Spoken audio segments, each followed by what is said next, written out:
ఏంటంటే పాస్టర్ల మీద ఎవరు చేతబడి చేయలేరని ఒక అవగాహన ఉంది కదా. ఒకసారి వీడికి వేసి నా పనులను చూపిద్దాం ముందు వాడు చెప్పిన దానికంటే అని ఆలోచన చేసి శ్మశానంలోనికి వెళ్ళి ఆయన పేరును బట్టి, ఆయన పిల్లలను బట్టి, ఆయన భార్యను బట్టి నేను చదువుతూ ఒక ఆమెను పిలిచన్నాను, నువ్వు పోయి ఆయన్ని, ఆయన భార్యని, ఆయన పిల్లల్ని ఒక ఆట ఆడిచ్చి రమ్మన్నాను. ఆ శక్తి వచ్చి నుంచుంది. ఇంటి చుట్టూ తిరిగింది కానీ లోపలికి పోటలా, మందిరం చుట్టూ తిరుగుతుంది లోపలికి పోటలా, తిరిగి నా దగ్గరకు వచ్చింది. ఆమె ఎవరో కాదు, పులిమేరలో నిలబడేటువంటి పోలేరమ్మ అంటారు. ఇక మాట లేదు పలుకు లేదు, నా దగ్గరకు వచ్చి నిలబడి అంటుంది, నేను లోపలికి వెళ్ళలేకపోతున్నాను, నా వల్ల కాదు అని. పులిమేరలకే నువ్వు హద్దు కలిగిన దానివి, నువ్వు పోలేకపోతే ఇంకెవరు పోగలుగుతారు అని నా మనసులో ఇదయ్యి ఏమైంది అక్కడన్నా. కిటికీ మీద అగ్ని మండుతుంది, తలుపుల మీద అగ్ని మండుతుంది, చుట్టుపక్కల అగ్ని మండుతుంది, నేను లోపలికి పోలేకపోతున్నాను. నీ డౌట్ అగ్నేనా? అగ్ని తీసేస్తే నేను పోతానంది. సరే నువ్వు వల్లబట్టలే కానీ నువ్వు పక్కకు జరుగు అని పంచభూతాల మీద అధికారం కలిగినటువంటి వాడా, నీవు నేను పిలుస్తున్నానని చెప్పేసి పిలిచినప్పుడు శివుడు నా దగ్గరకు వచ్చాడు.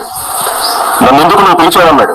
నీతో నాకు పని ఉంది, నేను ఒక పని చేయాలనుకుంటున్నాను, పలానా చోట అగ్ని ఉందంట, నీకు నిప్పు మీదను, గాలి మీదను, నీరు మీదను, అన్నింటి మీద నీకు అధికారం ఉంది కదా, అక్కడెక్కడో మండుతుందంట, ఆ మంట నరిపిరా అన్న.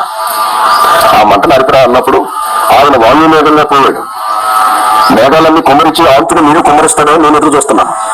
పంచభూతాలు కలిగినది కదా, మొత్తం కంపింపజేస్తాడో నేను ఎదురు చూశాను. మొత్తం ఇల్లు కూర్చొస్తాడు అనుకున్నాను నేను. ఈయన పోయి ఇల్లు కూర్చురాలేదు, మంటని ఆర్పు రాలేదు, కనీసం ఏదైనా ఒక సంతోష వార్తను తెస్తాడనుకుంటే ఏమీ తీసుకురాలేదు. కానీ తిరిగి వచ్చి అన్నాడు, ఆ మంట నరపటం నా వల్ల కూడా కాదయ్యా అన్నాడు. నాకు మైండ్ పోయింది. మరి గాలిలో 5 అడుగులు ఎత్తు రాకాలంటే దానికి తగిన మంత్రం ఏంటో చెప్పావు. మనుషులు కడుపులు, నొప్పులు, తిప్పలు అన్ని పెట్టేదేదో చెప్పురా అంటే చెప్పావు. మంట మార్పు రాలేదు అంటావేంటి? మంట నీ దగ్గరే ఉంది, ఆకాశం నీ దగ్గరే ఉంది, నీరు నీ దగ్గరే ఉంది, నిప్పు అంతా నీ దగ్గరే ఉంది కదా, నువ్వు ఎందుకు చేయలేకపోయావు చెప్పేసానంటే ఆయన ఒక మాట అన్నాడు. నేను పుట్టించినటువంటి మంటని అప్పుడే పుట్టినటువంటి పిల్లడు పాసుకొస్తే కూడా అరుద్ది. మమ్మల్ని పుట్టించినోడు మాత్రం పెట్టిన మంటను ఆర్పగలిగినోడు ఎవరు లేడు అని. నాకేం అర్థం కాలేదు. ఈయన కూడా సరి తక్కువడే, అందుకే పార్వతీదేవి కింద తొక్కిందేంది అని చెప్పి నువ్వు వద్దులే అని చెప్పి ఆయన పక్కకు నెట్టి, అమ్ములకన్నా అమ్మా మహాతల్లి నువ్వురా అని నేను ఆమెను పిలిచినప్పుడు ఆమె నా దగ్గరకు వచ్చింది. ఏం కావాలి నీకు అని అడిగింది. ఫలానా ప్రాంతం, ఫలానా చోట్లు పాస్టర్ దగ్గర కదిలియొద్దు, పాస్టర్ భార్యని కదిలియొద్దు, వాడికి పుట్టినటువంటి 2 పిల్లలు ఉన్నారు, కుమారుడు కుమార్తె ఉన్నారు, అమాంతంగా వాళ్ళ ఊపిరి ఆగిపోవాలి, తెల్లారి నేను వాళ్ళ ఏడుపులు వినాలి, అది నాకు తెలియాలి అని నేను అన్నప్పుడు మేఘాల మీదట వెళ్ళినట్లుగా వెళ్ళింది. మొత్తం చూసింది.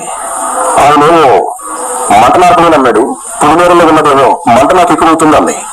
ఈయన శివుని కింద తొక్కింది కదా, అన్నిటికీ అవతారి కదా అని చెప్పేసి నేను ఆమెకు చెబితే ఆమె పోయి 2 పిల్లలను చంపక వాళ్లకు కావలసినటువంటి పరిణామ పరిస్థితులు ఏవైతే ఉన్నాయో వాటన్నిటిని తీసేయకుండా మొత్తం ఆమె కూడా చూసి వాళ్లతో కాసేపు ఆడుకుందాం అనిపించింది అని చెప్పేసి నా దగ్గరకు చెప్పింది. దేవి కదా, దేవత కదా, ఒక మేకనిచ్చింది కదా, ఒక్క రక్తపు చుక్కైనా కింద పడకుండా నేను రక్తాన్ని తాగిన కదా ఆమె చెప్పినట్టుగా. ఆమె చెప్పింది నేను ఏ రోజు కూడా చేయకుండా లేను కదా, నేను చెప్పింది ఎందుకు జరిగించలేకపోయిందని చెప్పి నా కడుపులో చాలా వేదన బాధ వచ్చింది. అప్పుడు నాకు అనిపించింది వీళ్ళేమీ చేయలేకపోయారు కాబట్టి నాకు తెలిసినటువంటి వనమూలికలలో ఒక భయంకరమైన విష పదార్థం కలిగినటువంటి వనమూలికలు ఏవో తెలపాలని నేను ఒక మంత్రాన్ని చదివినప్పుడు నాకు ఆ మంత్రం ద్వారా ప్రత్యక్షమైనటువంటి వ్యక్తి ఎవరయ్యా అంటే వినాయకుడు. నేను అన్నాను, ఇదిగో పలానా వ్యక్తి మీద నేను ఒక విషప్రయోగం కలిగినటువంటి మూలికలు చల్లాలి, వాటిని నా దగ్గరికి తీసుకురా, అది నాకేదో చెప్పు అని. ఆయన అన్నాడు, పలానాదులు తీసుకుని పలానా చోట్లకి వెళ్ళి పలానా నీళ్లు తీసుకుని పలానా విధిగా చేసి వాటి మీద చల్లితే చాలు, అరకాలు వదులుకుని నడినెత్తి వరకు గడ్డలు, చీములు, పొక్కులు భయంకరంగా వచ్చేస్తాయి అన్నాడు. పలానా అని నేను ఎందుకు చెప్పట్లేదంటే అవి కొన్ని చెప్పకూడదు కాబట్టి నేను చెప్పట్లేదు. చెప్పేవాడిని అయితే నేను నేర్చుకున్న మంత్రాలు కూడా చెప్పేవాడిని, అవి ముఖ్యం కాదు.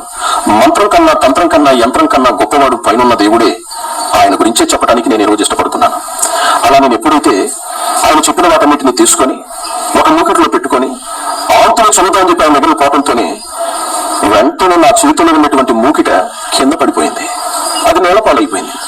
నేలపాలవటంతోనే మూకిట మాలమైంది. నేలపాలవటంతోనే అక్కడ ఉన్నటువంటి ఔషధము పాడైపోయింది. కంటికి కనపడలా, ఎవరో వచ్చి తుడిచేసినట్లుగా అయిపోయింది. అతన్ని చూస్తూ ఉన్నాను కానీ ఏం చేయలేకపోతున్నాను. నా కడుపులో తెలియనంత రౌద్రం ఉంది కానీ నేనేం చేయలేకపోతున్నాను. తిరిగి వెళ్ళాను. మళ్ళీ రాత్రి కూర్చొని నేను పూజించినటువంటి వాళ్ళందరినీ పిలిచి నేను అన్నాను, నీవు పంచభూతాల మీద అధికారివి, నీవు ఊరిలో తొక్కిన దానివి, నీవు పులిమేరల నుండి నిల్చున్న దానివి. నా జీవితంలో కూడా ఒక అద్భుతం జరిగింది. ఆ సాక్ష్యం